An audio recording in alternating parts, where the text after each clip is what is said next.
All the things I did as a child, Lord, I remember all the things, all the... Hi everyone, how you doing? My name is Paco. This is the C1 level English course, and I'm going to be reading chapter 8 from the Alexie novel, The Absolutely True Diary of a Part-Time Indian. So here we go. Grandmother gives me some advice. I went home that night completely confused and terrified. If I punched an Indian in the face, then he would have spent days plotting his revenge. And I imagined that white guys would also want revenge after getting punched in the face. So I figured Roger was going to run me over with a farm tractor, or combine, or grain truck, or runaway pig. I wished Rowdy was still my friend. I could have sent him after Roger. It would have been like King Kong battling Godzilla. I realized how much of my self-worth, my sense of safety, was based on Rowdy's fists. But Rowdy hated me, and Roger hated me. I was good at being hated by guys who could kick my ass. It's not a talent you really want to have.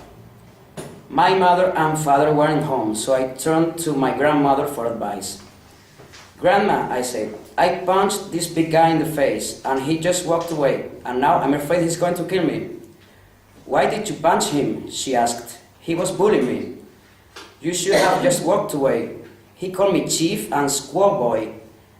Then you should have kicked him in the balls. She pretended to kick a big guy in the crotch, and we both laughed. Did he hit you? She asked. No, not at all, I said. Not even after you hit him? Nope. And he's a big guy. Gigantic. I bet he could take Rowdy down. Whoa, she said. It's strange, isn't it? I asked. What does it mean? Grandma thought hard for a while. I think it means he respects you, she said. Respect? No way. Yes, way. You see, you men and boys are like packs of wild dogs. This giant boy is the alpha male of the school, and you're the new dog. So he pushed you around a bit to see how tough you are. But I'm not tough at all, I said. Yeah, but you punched the alpha dog in the face, she said. They're going to respect you now. I love you, Grandma, I said, but you're crazy. I couldn't sleep that night because I kept thinking about my impending doom. I knew Roger would be waiting for me in the morning at school. I knew he'd punch me in the head and shoulder area about 200 times. I knew I'd soon be in a hospital drinking soup through a straw. So, exhausted and terrified, I went to school. My day began as it usually did. I got out of bed at 12:30 and rummaged around the kitchen for anything to eat. All I could find was a package of orange fruit drink mix, so I made a gallon of that and drank it all down. Then I went into the bathroom and asked Mom and Dad if they were driving me to school. Don't have enough gas, Dad said, and went back to sleep. Great, I'll have to work. So I put on my shoes and coat and started down the highway. I got lucky because my dad's best friend, Eugene, just happened to be heading to Spokane. Eugene was a good guy, and like an uncle to me, but he was drunk all the time. Not stinky drunk, just drunk enough to be drunk. He was a funny and kind drunk, always wanted to laugh and hug you and sing songs and dance. Funny how the saddest guys can be happy drunks. Hey Junior, he said, hop on my pony, man. So I hopped onto the back of Eugene's bike, and off we went, barely in control. I just closed my eyes and held on. And pretty soon, Eugene got me to school. We pulled up in front, and a lot of my classmates just stared. I mean, Eugene had breasts down to his butt for one, and neither of us wore helmets for the other. I suppose we looked dangerous. Man, he said, there's a lot of white people here. Yeah. You doing alright with them? I don't know, I guess. It's pretty cool you do this, he said. You think? Yeah, man, I could never do it. I'm a wuss. Whoa, I felt proud. Thanks for the ride, I said. You bet, Eugene said.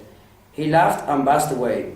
I walked up to the school and tried to ignore the stares of my classmates. And then I saw Roger walked out the front door.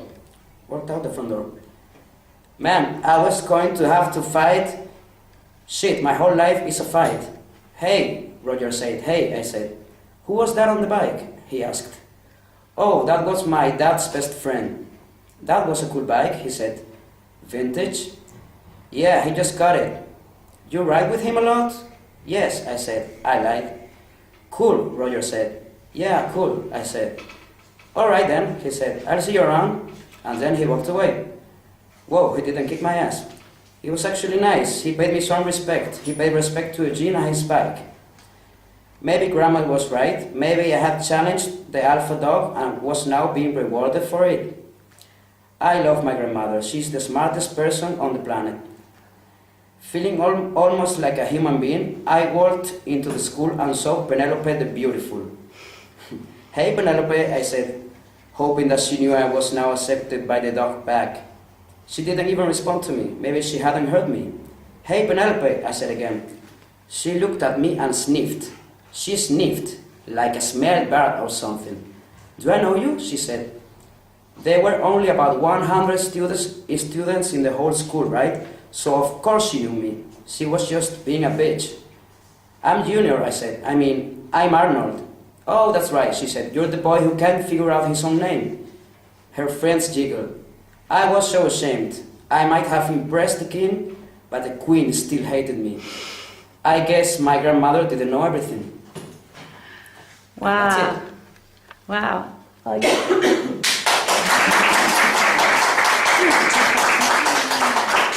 Okay. So would you like to comment something? Yes, well, about the story, well, I think it was an easy and a fun chapter because it has a lot of dialogue, you know. And well, the grandmother figure, he was explaining it in a funny way, like her grandmother is always taking care of him and giving him advice and everything. But she was, even though she's a woman, she didn't know that he was in love with a girl in the school. But she could give him advice about how to be a strong guy in school, but she couldn't give advice about how to flirt with girls and everything. Actually, maybe because he didn't mention that. So I think the real problem was not the guy, the bullying guy? The bullying guy or the guy who bullied him? I think the real problem he has in this chapter is how to flirt with the girl. That's the thing. How to reach her heart? How to reach her, or how to approach her or something. Okay. And well, about the vocabulary and things, I have something here. Can I use the board? Of course. Okay. Go ahead. So, things I found interesting in this chapter, I think I have to write something. Yeah, this one. Yeah. This one? Yeah, Okay. go ahead. It's not gonna be long. I'm just gonna take 3 more minutes, something like that. So, I'm gonna start with vocabulary. I found this word. He says something like, he called me a squaw boy. And this is interesting because a squaw is like a native insult. Because a squaw, not a squaw boy, just squaw, it means it's an American Indian woman or an American Indian wife. Native American Indian wife. So they were calling him at school squaw boys. And it's derogatory. For women, you know? Yeah, it's derogatory. Derogatory. Oh, well, so I found that interesting because, it's a book about the native Indians and that, so... well, another word, impending. Impending. He says something about, I was waiting for my impending doom, something like that. Oh, yes. Impending. Impending doom. So impending means something that it's gonna happen soon, it's coming soon, it's like immediate. And what else? This one I like very much. I'm a was. It's like I'm a coward, or I'm not very brave. And also was can relate to, to the lady parts. If you know what I mean. It's like, it's not a good word. What else? On page 70 you can find this thing. It says, don't have enough gas. So this is something we've been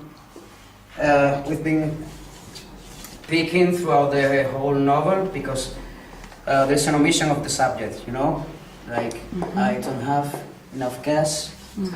That's what I could find. That's Wow, all. excellent. Okay. So, thank you for watching the video. Well, have a nice day.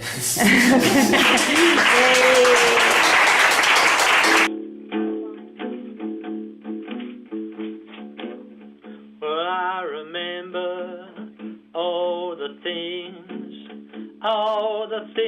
I did as a child. Lord, I remember all the things I did as a child. But when I see what they're doing, it's enough to drive me wild.